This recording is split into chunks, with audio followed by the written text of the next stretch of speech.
where we are using the shapes here, create different designs, explore the more options.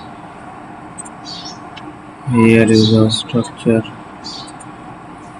I will use it. Then we are going to make the changes there. Use the eraser tool.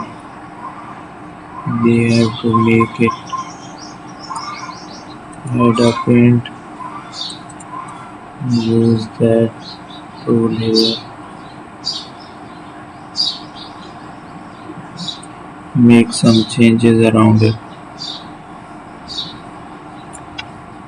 So we will use the pattern stamp.